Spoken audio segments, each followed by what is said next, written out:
దాచేపల్లిలో పసుపు జాతర మొదలైపోయిందా? పసుపు జాతర దెబ్బకి వైఎస్ఆర్సీపీ అధినేత జగన్మోహన్ రెడ్డితో పాటుగా ఆ వైసీపీ నేతలందరికీ ఇక కన్నీరు తప్పదా అంటే అవుననే సమాధానం ఇస్తున్నారు కొంతమంది రాజకీయ విశ్లేషకులు. ఇక ఇదే అంశానికి సంబంధించి మనతో మాట్లాడేందుకు ప్రముఖ రాజకీయ విశ్లేషకులు అంకమరావు గారు మనతో ఉన్నారు. సార్తో మాట్లాడదాం. అంకమరావు గారు నమస్తే. నమస్తే కృష్ణ గారు.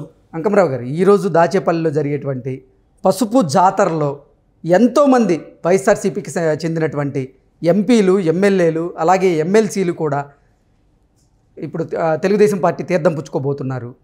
ఈ నేపథ్యంలో జగన్మోహన్ రెడ్డికి అలాగే వైసీపీ నేతలకి ఇక కన్నీరు తప్పదా అంటే ఏం చెప్తారు? కన్నీరు కాదనుకుంటా, రక్త కన్నీరు అంటున్నారు మరి. ఓకే. ఎందుకంటే జరుగుతున్న పరిణామాలు చూస్తూ ఉంటే రోజు రోజుకి శాసనసభ్యులు కావచ్చు, లోక్సభ సభ్యులు కావచ్చు, అలాగే రాజ్యసభ సభ్యులు కావచ్చు, శాసనమండలి సభ్యులు కావచ్చు, ఎందుకు ఇలా పార్టీలు వదిలిపెట్టి వెళ్తున్నారు అనేది వాళ్ళకి అర్థం కాని విషయం. ఇప్పుడు 9 పర్యాయాలు ప్రకటించారు ఎవరెవరు అభ్యర్థులు ఎక్కడెక్కడ ఉంటారు అని. ఒక్కసారి ప్రకటించారు తెలుగుదేశం పార్టీ, జనసేన కలిపి.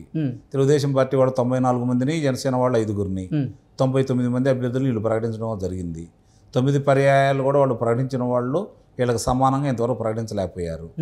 ఇదొక అంశం అయితే అభ్యర్థుల్ని మారుస్తూ ఉన్నారు. మొదటి జాబితాలో ప్రకటించిన వాళ్ళని మళ్ళీ రెండో జాబితాలో, మూడో జాబితాలో మార్పులు చేర్పులు చేస్తూనే ఉన్నారు. ఇప్పుడు ఇది చూస్తూ ఉంటే ఇప్పుడు మీరు అన్నది ఉదాహరిస్తే ఈరోజు శ్రీకృష్ణదేవరాయ, వేమిరెడ్డి ప్రభాకర్ రెడ్డి గారు, అలాగే ఎమ్మెల్యే మైదర్ రెడ్డి గారు, రెండోది ఎమ్మెల్సీ వసంత కృష్ణప్రసాద్ గారు మైలవరం శాసనసభ్యులు, అలాగే శాసన మండలి సభ్యుడు జంగా కృష్ణమూర్తి గారు, ఇంతమంది వస్తున్నారని చెప్పని మనకి వినిపిస్తున్నటువంటి సమాచారం. రోజు రోజుకి పసుపు జెండా కింద పసుపు జెండా పట్టుకునే వాళ్ళు, పసుపు సైన్యంగా తయారయ్యేవాళ్ళు రోజు రోజుకి పెరుగుతూ ఉన్నారు. మరి వైఎస్ఆర్సీపీ జెండా పట్టుకునే వాళ్ళు కావచ్చు తరిగిపోతూ ఉన్నారు. సహజంగా ఎప్పుడైనా యుద్ధం జరిగేటప్పుడు ఇద్దరు బలాబలాలు చూసుకుంటూ ఉంటే ఒకవైపే యుద్ధం జరుగుతుందా లేకపోతే ఎవరు గెలుస్తారని ఒక అంచనాకు వస్తాం. నువ్వా నేనా అన్నట్టున్నప్పుడు వీళ్ళ బలహీనతలు, బలాలను ఉపయోగించుకొని, తెలివితేటలను ఉపయోగించుకొని గెలుస్తారని భావిస్తూ ఉంటాం. అలా కాకుండా ఒకే వైపు అందరూ ఉన్నప్పుడు, అవతల వ్యక్తులు బలహీనంగా ఉన్నప్పుడు సహజంగా వచ్చే ఆలోచన ఏంటంటే బలవంతుడు గెలుస్తాడని చెప్పి ఎవరైనా భావిస్తారు. ఈ ఎన్నికల ముందు కావచ్చు, ఒక సంవత్సరం ముందు వరకు కావచ్చు, ప్రజల యొక్క ఆలోచన ఎలా ఉంది అంటే 151 స్థానాలు వచ్చినాయి. ఇప్పుడు ఏదైనా ఒకళ్ళిద్దరు శాసనసభ్యులు బయటకు వచ్చినా, వ్యతిరేకంగా మాట్లాడినా వనుగురే ప్రయోజనం అంటూ ఏమీ లేదు. కాబట్టి ఎన్నికల సమయం దగ్గరకు వచ్చిన దాకా అందరం కూడా తలకాయించుకొని వెళ్ళిపోదాం.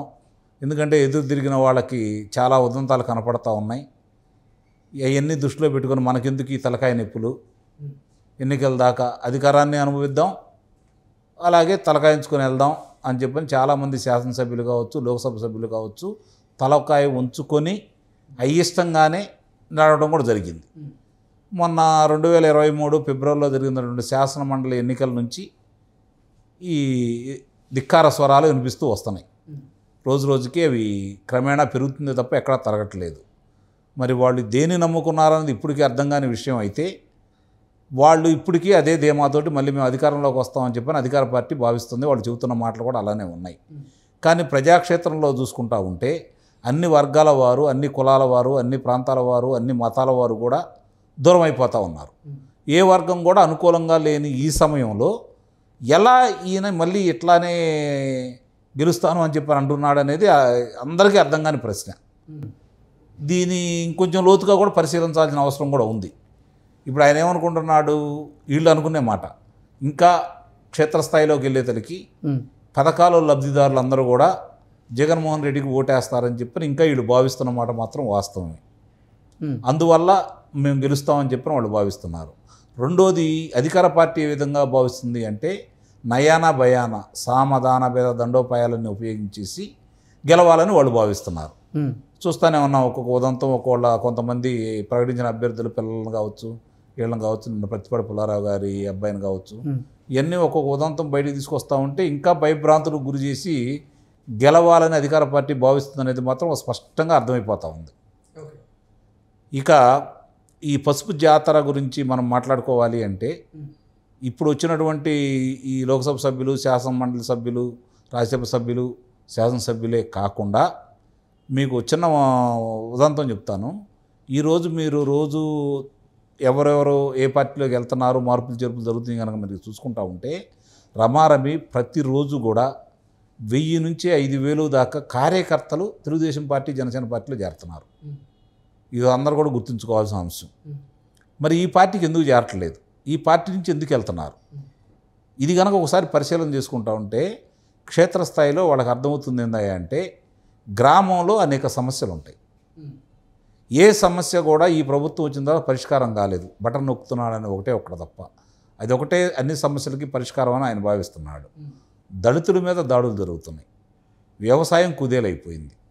వ్యవసాయదారులకి రావాల్సినటువంటి అన్ని సదుపాయాలు అందట్లేదు.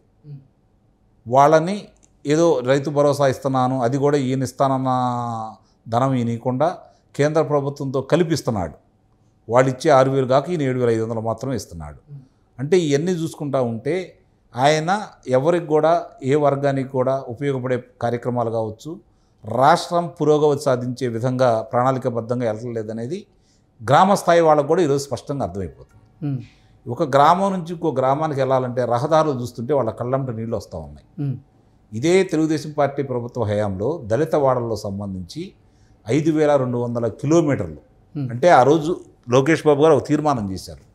ఎక్కడైనా ఏదన్నా గ్రామంలో కనుక రోడ్లు వేయాలి అంటే ముందు దళిత వాళ్ళు వేయండి. ఇప్పుడు దాకా దళిత వాళ్ళని విస్మరించారు కాబట్టి దళిత వాళ్ళు రోడ్లు వేసిన తర్వాత గ్రామంలో వేయండి అనే ప్రతిపాదన పెట్టారు ఆయన. దానివల్ల రమారమి 5200 కిలోమీటర్లు దళిత వాడల్లో సిమెంట్ రోడ్లు వేయడం కూడా జరిగింది. అంటే ఇట్లా అంటే ముందు ఏది అవసరం అవన్నీ వాళ్ళు తీర్చుకుంటూ ఒక్కొక్కటి తీసుకుంటూ వచ్చారు. ఆ రోజు ఉన్న ఆర్థిక వనరులను బట్టి ఒక్కో పని చేసుకుంటూ వచ్చారు. కానీ ఈ ప్రభుత్వం వచ్చిన తర్వాత ఏమన్నా దానికి ఏమన్నా చేసిందా? ఇప్పుడు రాయలసీమ ప్రాంతం కరువు ప్రాంతం, వర్షాలు తక్కువగా పడతాయి, క్షామం ఎక్కువ ఉంటుంది అక్కడ. అలాంటి చోట బిందు సేద్యాన్ని ప్రోత్సహించాలని చెప్పని ఆ రోజు చంద్రబాబు నాయుడు గారు ఎస్సీలకు కావచ్చు, ఎస్టీలకు కావచ్చు ఒక్కొక్కళ్ళకి 100% రాయితీలతోటి వాళ్ళకి స్ప్రింక్లర్స్ మరి అవన్నీ ఏర్పాటు చేయడం కూడా జరిగింది. కొన్ని వేల కిలోమీటర్ల ఇవ్వడం కూడా జరిగింది వాళ్ళకి. కానీ ఈ ప్రభుత్వం వచ్చిన తర్వాత కనీసం 5 కిలోమీటర్లు ఏదైనా ఇచ్చిందా డ్రిప్ ఇరిగేషన్కు సంబంధించి? మరి ఇవన్నీ రైతులకి కనపడతానే ఉన్నాయి కదా.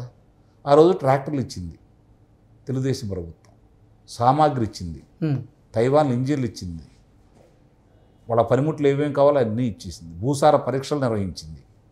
మరి ఈరోజు నువ్వేమి ఇస్తున్నావు? నాణ్యమైన విత్తనాలు అందించింది. మరి ఈ రైతు వర్గం నీకు అనుకూలంగా లేదు, రైతు వర్గం వ్యతిరేకంగా ఉన్నారు. ఇవన్నీ చూసుకుంటే కృష్ణ గారు ఇవన్నీ చేసిన తెలుగుదేశం పార్టీ నయమని చెప్పని తెలుగుదేశం పార్టీకి అందుకనే పసుపు జాతర మొదలైంది. ఓకే, అది మాత్రం వాస్తవం. Okay, thank you so much.